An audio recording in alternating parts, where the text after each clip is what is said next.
Okay, good morning. Today's December 11th. Welcome to our Sunday service for Family Federation for World Peace and Unification.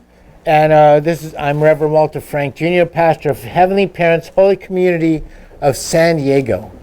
So we have a plethora of names. You can choose which ones you like today.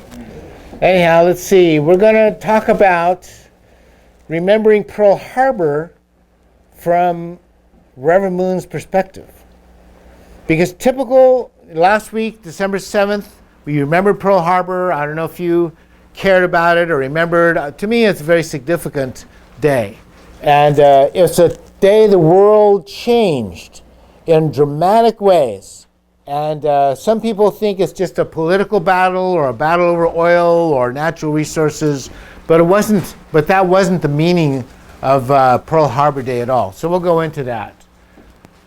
So let's see, last week you remember Pearl Harbor Day, December 7th, 1941, a date that would change all human history, and hopefully it continues to change. So the Divine Principle book, let's explain this from the Divine Principle book, the phenomena of the restoration of the third blessing, right? Third blessing is really important to humanity. Third blessing is dominion over creation. So let me explain this to you.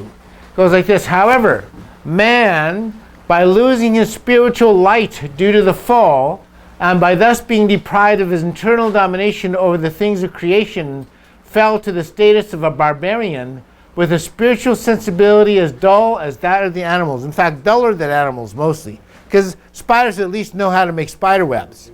Human beings lost the ability to do anything. We were just like crazy animals walking around getting eaten by lions, bugs, etc., etc. Thus, he, meaning human beings, lost the external domination over creation. And we were just eaten by animals, bugs. Still, you know what kills most human beings in the world today? You know what kills most human beings? Mosquitoes. Mosquitoes kill more human beings than anything else on earth. A little bug. And we're still susceptible to that little bug. Anyway, man, according to God's providence and restoration, now has restored his spiritual light. So based on 2,000 years of Christian history and 2,000 years of the faith of Christianity, things have changed dramatically, haven't they? Consequently, both his internal and external dominations have by degrees been restored.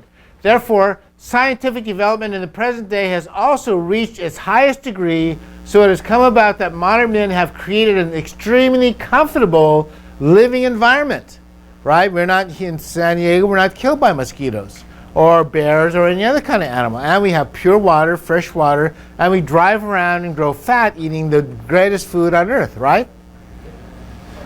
Due to economic developments which follow brilliant scientific achievements. So we have cell phones, we have all the technology that we used to have, and that's unbelievable because for 5,000 years there was no scientific progress for humanity. But let's read this. Meaning of the last days. The phenomena of the restoration of the third blessing. The third blessing. So, the foundation to receive the blessing of the third blessing, dominion, is based on the establishment of the first and second blessings.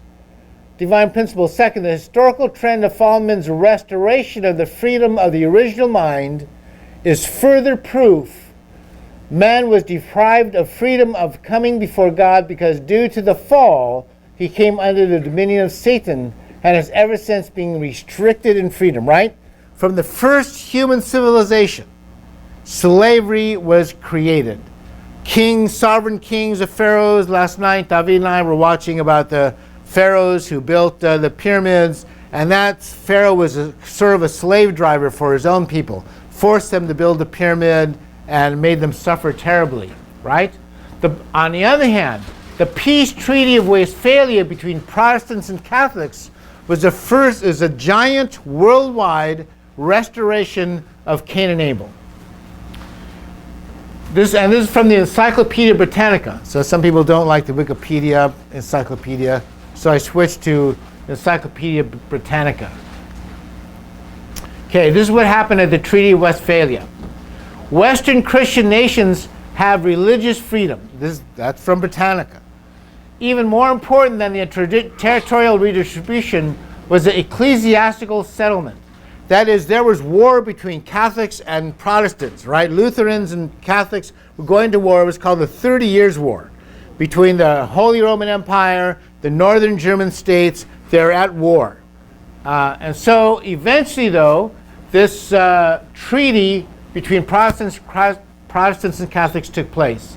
The Peace of Westphalia confirmed the Peace of Augsburg, which had granted Lutherans religious tolerance in the empire and which had been rescinded by the Holy Roman Emperor Ferdinand II in his Edict of Restitution. Moreover, the peace settlement extended the Peace of Augsburg's provisions for religious toleration to the Reformed Calvinist Church, thus securing toleration for the three great religious communities of the empire, the Roman Catholic, Lutheran, and Calvinist churches. Within these limits, the member states of the empire were bound to allow at least private worship, liberty of conscience, and the right of emigration to all religious minorities and dissidents within their domains. These measures of toleration did not extend to non-Catholics in the hereditary lands of the House of Habsburg, however. So the main point is, between Christians, they decided to stop going to war, allow religious freedom for Lutherans, Calvinists, Methodists, etc., etc. So this is the first beginning, this giant worldwide level beginning of peace between various Christian communities. So Divine Principle says this is the same as Jacob and Esau deciding to not kill each other, right? Jacob and Esau embrace each other. When Jacob and Esau embrace each other, what happens? Bad things happen or good things happen? Good things happen, right? When Jacob and Esau embrace each other, that makes the foundation for the coming of the Messiah, foundation for the 12 tribes of Israel to exist, to grow, to multiply. And this is the same on a worldwide level. This changed the world. The historical trend of fallen man's restoration of the freedom of the original mind is further proof. Man was deprived of the freedom of coming before God due to the fall. He came under the dominion of Satan and has ever since been restricted in freedom. But this changed everything. This is a worldwide Jacob and Esau, Cain and Abel restoration. Western Christian nations now have religious freedom, right? Any religious person can go to France, England, Germany, the United States, Canada. We can go anywhere we want and enjoy religious freedom. It came from the Treaty of Westphalia, which was a gigantic change in human history. Today, man's heart and zeal has reached the highest level where people are in search of the original mind's freedom, even at the risk of their lives. This is evidence that with the coming of the last days, fallen men are now entering the new age in which they can come freely before God. They will enter the new age by perfecting their individuality, thus restoring God's first blessing to them, which has been long deprived by Satan. So our individuality as human beings, whether you decide to be an artist, a manufacturer, a business guy, whatever you want to do, that's important to God. Each one of us has a given talent or given talents, and as we express those talents, that's good. That's who we're supposed to be. Centered, of course, on God and our worship of God. Third, the original value of human man, which was endowed at the creation, is being restored. This is another clear proof. The original value of men, horizontally observed, is that of equality between people, and this may not appear so precious. But when vertically observed, centered on God, each and every individual bears the most august and macrocosmic value. So that's why it says the Methodists and Quakers, I show in other sermons how they're the ones who created the anti-slavery abolitionist movement and accomplished anti-slavery and the respect for all human beings on the earth, right? In 1924, American Indians who had been kept out of society got the right to vote. Women get the right to vote in 1924 as well, right? So this is actually taking place, even though it looks like it's a political movement, really it's a spiritual movement decided by God. So women voting is from God, not just politics. With the abolition of slavery, a new system of employment developed called skilled tradesmen of guilds or unions. Steelworkers, carpenters, machinists, textile manufacturers began to develop. So one of the reasons that the northern states in the United States were far, far richer than the southern states is because they didn't have slavery, right? All the leftists say, well, America was built on slavery is 100% untrue. It was built on highly skilled workers who invented trains, telephones, electricity. All that happened in the north, right? All happened in New Jersey, Massachusetts. All those great inventions, Morse technology, telegraph, it all happened in the north. Railroad technology, all happened in the north. It didn't happen in the south because God can't bless the south. God can bless the north based upon these new ideas. So let's read. When Satan seduces Eve, when Eve seduces Adam, they lose the right to the Garden of Eden. What happens to them? They become cursed. It leads to the destruction of their knowledge of God, knowledge of science. Like the divine principle said earlier, they just become lesser than animals. When Cain kills Abel, the fall of mankind on a worldwide level leads to Genesis 6:6 and the destruction of human beings. That's what happens when Satan wins. When God wins, it's completely different. People are blessed. And I might add, when the Hebrew people, when Jesus comes to his own and his own receive him not, in 70 AD, of course, Jerusalem is destroyed. And in 73 AD, the remnant of the Jewish people at Masada is destroyed, right? So only destruction comes when Satan wins. The peace treaty of Westphalia between Protestants and Catholics allowed the beginnings of religious freedom, a worldwide Jacob and Esau, Cain and Abel type restoration. Therefore, God gains the right to bless humanity with the Industrial Revolution. Right after the 17th century, what happens? Everything changes. Suddenly there's Industrial Revolution, there's machinery and steam engines and lights, and all these things happen right after the Treaty of Westphalia. Isn't that amazing? So True Father doesn't see it as a political or change. He sees it as a divine blessing of Heavenly Parent. Let's continue. Encyclopedia Britannica.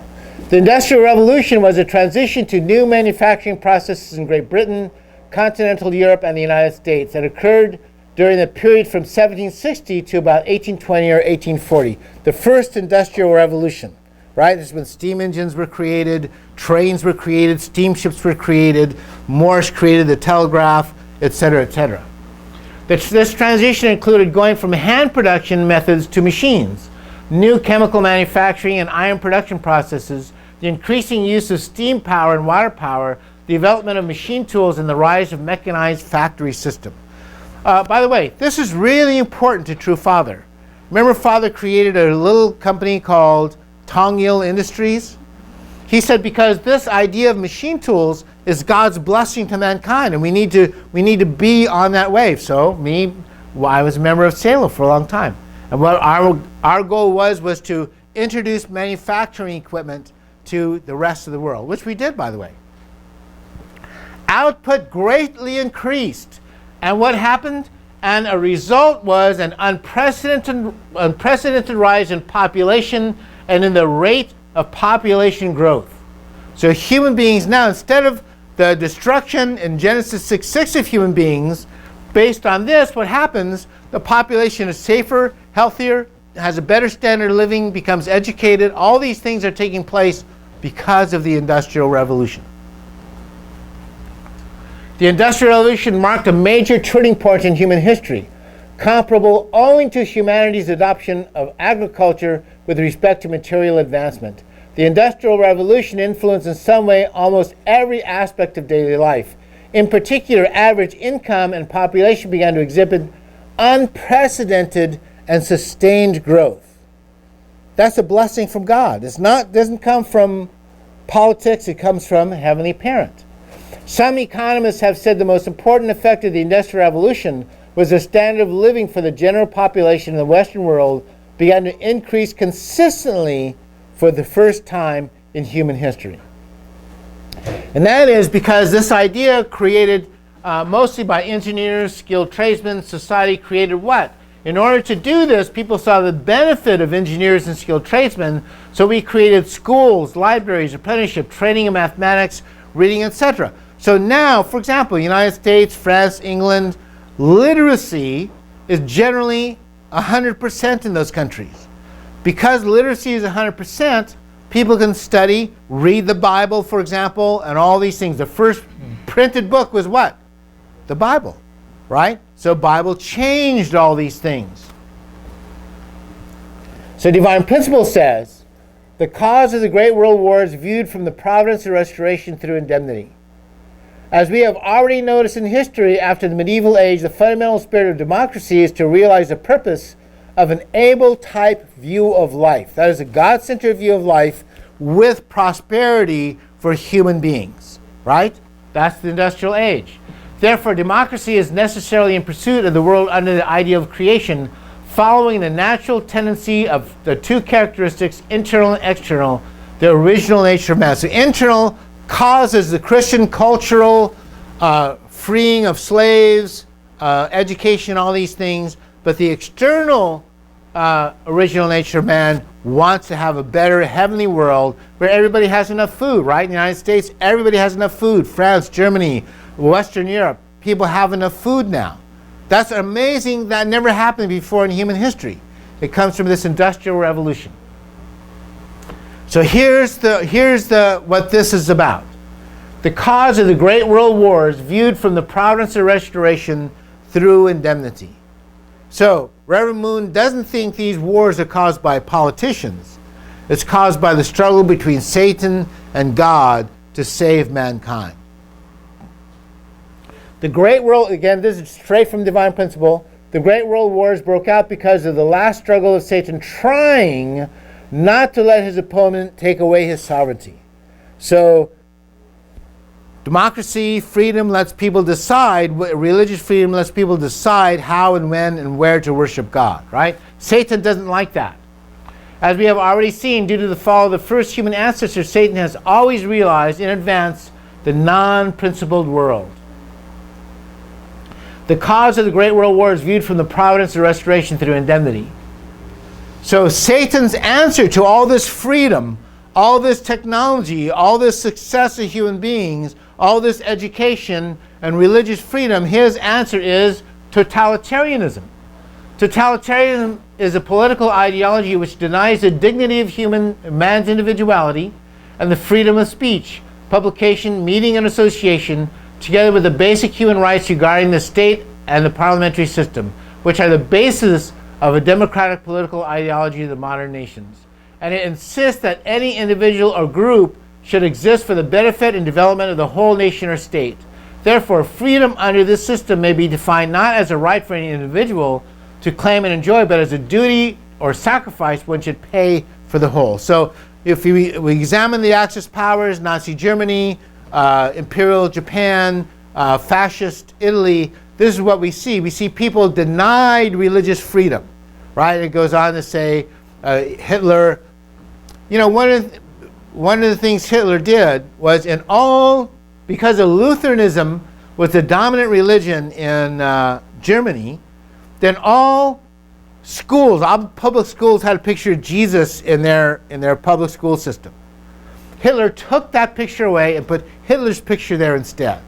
Did you know that? They denied religious freedom, people. Bonhoeffer was killed. Millions of Jews were killed. Millions of priests, millions of nuns were killed. The guiding principle of totalitarianism does not put any authority on the majority, but on one man, the ruler. The will of the ruler then becomes the ideology of the whole nation or state.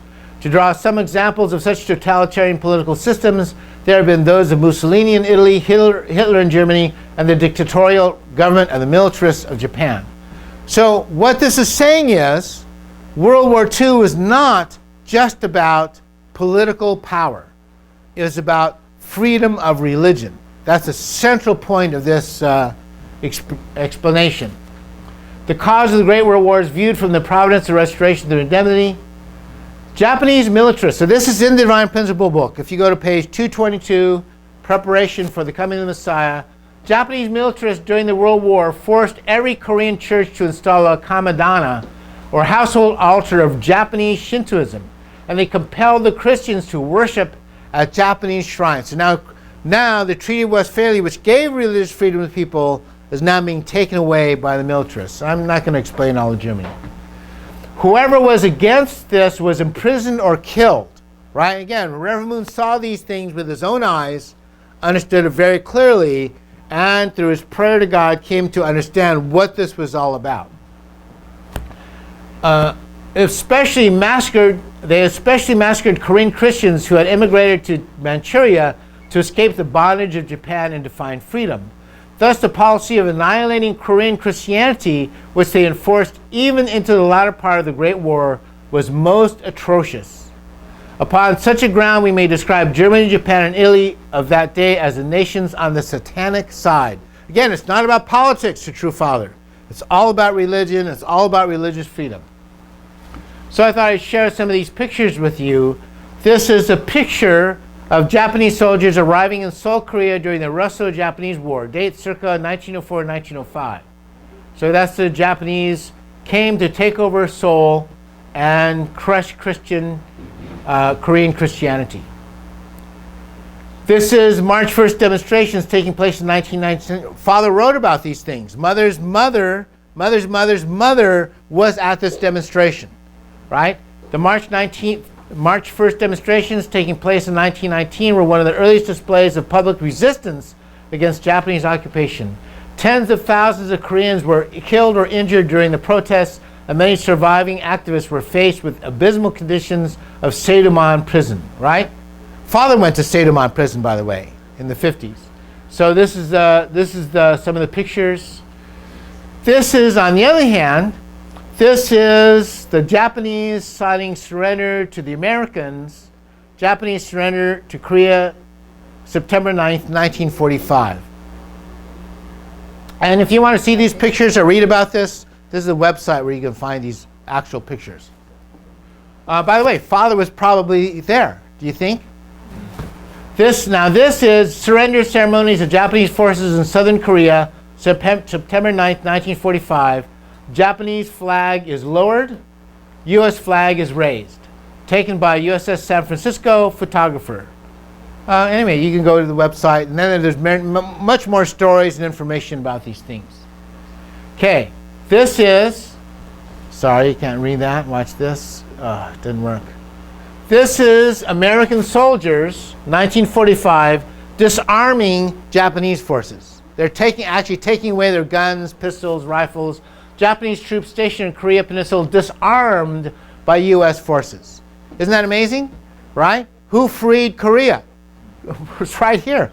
United States American Army. Army, Navy, Marines. Now this is a crowd of Seoul Station Square and Namdaemuno cheering for the liberation of the country, August 15th, 1945. And True Father may have been in that crowd. True Father's family may have been in that crowd. Seoul citizens cheering along with independence fighters from Seidoman prison along with the liberation, August 15th, 1945. So anyhow, let's keep going. Last week we remembered Pearl Harbor Day. This is really, this day, 1945, is really important to True Father. But this would not have happened without that. Does that make sense? This freedom from Korea would not have happened without this. Because Roosevelt refused to get in the war in Germany and Japan and Asia. So, last week you remember Pearl Harbor Day, Pearl Harbor Remembrance Day, December 7th, 1941. Right? And this is a Pearl Harbor Survivor Memorial. This is at the USS Arizona, by the way. And we should remember Pearl Harbor Day because we should remember the evils of totalitarianism and the evils of satanic ideology. Pearl Harbor marked the beginning of the end of the Axis totalitarian powers, right? The U.S. government had no desire to enter the war in Europe or Asia, even though Winston Churchill England asked, please come in, but Roosevelt would not join in. To me, that's sort of, if Father explained this, it's the same as Jacob running away from Esau. Instead of confronting Esau, he ran away from Esau, right? So America is running away from the war, running away from totalitarian powers. But after Pearl Harbor, there was no choice. They had to enter the war. So Pearl Harbor made the circumstances whereby Americans had to enter the war. This is what Winston Churchill said. Also, by the way, if you read the history of the war, Japanese did not expect an all-out war with the Americans. What they thought was they would destroy the fleet at Pearl Harbor, they would capture all the Pacific, and then sue Americans to create peace. They would keep all their things, and America would just be a defeated country because they thought Americans are cowards, they're weak, they're weak, wimpy people who won't fight back. Unfortunately, they were utterly wrong, right? But this is what Winston Churchill said. To Winston Churchill, this meant one thing above all, victory. Winston Churchill thought if the Japanese attacked the Americans at Pearl Harbor, that means the end of the Axis powers. Because why? Because the industrial power of the United States. Churchill knew that the industrial might of the USA would dwarf the Axis powers, defeat them utterly. And so Winston Churchill did not cheer. He was wise enough to not cheer, but he understood it's the end of the Axis powers based on this. So, Divine Principle describes World War II from the eyes and experiences of Reverend Moon, a Christian Korean person, right? He sees God's hand in history, not just political forces. He sees the battle between good and evil from Cain and Abel up to World War II and beyond. The battle between Esau and Jacob ended with the blessing of both Jacob and Esau, correct? Did something bad happen to Esau? No, he had many children. They became the Edomites. The battle between Joseph and Judah ended in both Joseph and Judah being blessed, right? So when God's side wins, what happens? Everybody wins. And this is a really important point from my perspective of Pearl Harbor Day. That not just that it was a battle or a fight, but it's God's blessing upon all the world happened to this. And so Pearl Harbor Day was December 7th. I went to pray. I was really praying about this. What really happened? What did it mean to God, to true parents, and to us? And then it made me understand God's blessing is God's blessing. So this was similar. If you, David and I have been studying Exodus. Some of the things, atrocities that happened in Exodus were so that the Jews would have to escape. They would have to escape. Pearl Harbor was so that America had to defeat the Axis powers. The power and might of the United States had to defeat, just like the Jews had to escape from Pharaoh, the Americans had to defeat the Axis powers. So Reverend Moon sees with visionary eyes things that nobody else is able to see. He can see that when Satan wins, it's utter destruction, but when God's side wins, it's a blessing for everybody. So exactly, Satan wins in crucifying Jesus, but what happens to Jerusalem? It's utterly destroyed, right? It's utterly destroyed. So what does Reverend Moon see? On the other hand, he sees this. He sees both the USA and Japan are blessed after the war. Because God's side wins. Japan isn't destroyed. Japan is blessed, right? USA became as an elder brother to World War II Japan and to Korea. That is, when Rome defeats Carthage, Rome destroys Carthage utterly. But on the other hand, the myriad benefits of the Abel-like victor go to everybody. Korea is liberated and democratized, allowing religious freedom and the adoption of values of the third blessing of the Industrial Revolution. What happens to Korea after World War II? Becomes the 7th largest industrial power in the entire world. How does that happen? Father says that's God's hand. It's not just political power or good politicians. He says that's God's hand in human history. What happens to Japan?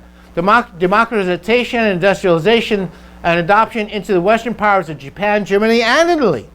They all become adopted back. Why? Because when God's side wins, there's only blessings for the whole world. Aren't we blessed by German technology, Japanese technology, and Italian technology? Right? Still, so many good things come to us from Europe and Japan and Taiwan and Korea. How could that be? Father could see it's only because God is on the side of the victors. And so instead of crushing them like Satan's side does, they bless them.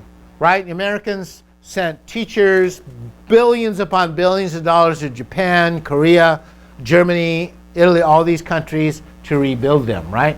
If science, technology are God's will to bring about a more able type society, then both Korea, Japan, and the United States have been blessed ridiculously, abundantly, beyond human imagination, right? So true fathers specifically sent German, Japanese, and American missionaries to the United States of America and to around the world. Isn't that true? Because Father could see this is the blessing. This is where the blessing comes from. But God's blessing will change all mankind. Also, with the victory of the elder brother Christian democratic nations on God's side, all three great blessings are poured out around the world.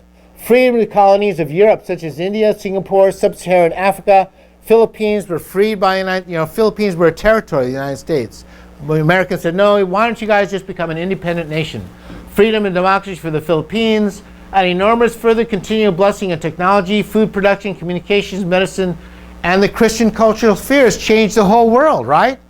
So when we say Pearl Harbor Day, I know some people are really sad about Pearl Harbor Day, but we should see that as that point of unbelievable blessings to all mankind that true Father could see. God turned Pearl Harbor Day into a great victory for all mankind.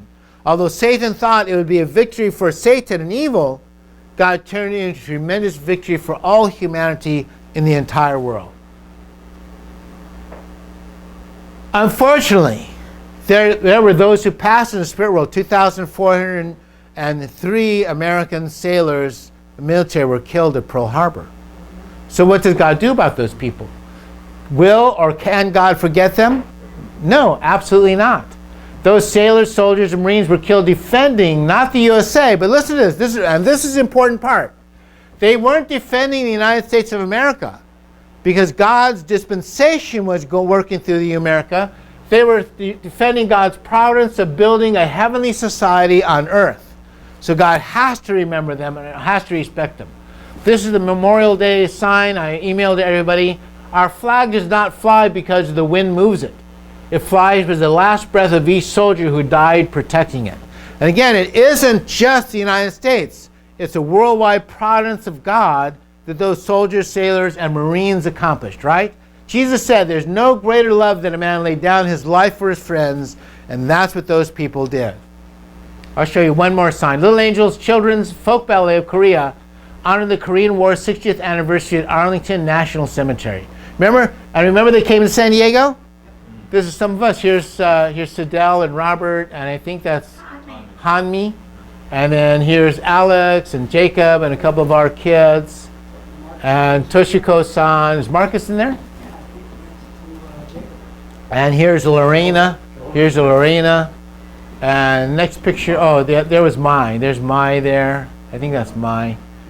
Bunch of our kids. Remember, we worked hard. And we filled that room up. Right, here's Soyapa and Hannah and Pastor Frank's in here somewhere. Here's Israel, Walter Lucas, David. We all showed up for this. This is an amazing thing Father did. Now for me, one of the things that I do is I work politically. Do you guys know that? I work for Nick Popovich to become a representative of the 51st District. Unfortunately, he lost. Democrats have too much money and too much manpower. But I invited Nick Popovich, Marine, and all his Marine buddies to come to this event. And Father said, I want you to remember, Father loves these people. Father loves those soldiers. So when the little angels came, Father told Colonel Pak, here's what you have to do. You have to say a prayer to resurrect all the spirits of those soldiers who died defending Korea, World War II, Korean War. Father said that. So this was one of my Marine friends who came to this from Nick Popovich's group. This is what he said when Colonel Pak gave that prayer. He said this: as a Marine and a family member of 12 Marines, including 3 Korean combat veterans, one being my father, I was honored to see the appreciation bestowed to the United States of America from the Republic of Korea. I recall the time I spent in Pohang, 1989-1990, with fond memory of the Korean people. It was wonderful to see the little angels representing their country and sharing their culture with us in appreciation. Okay, I was touched when the announcer, Colonel Pak, made his prayer to resurrect the soldiers who fought there, I was touched when the announcer ordered the Korean War vets that had passed away to come and see the special event. My wife whispered to me that my father was watching from heaven. Isn't that amazing? Isn't that amazing? So we should understand Father cares about these people.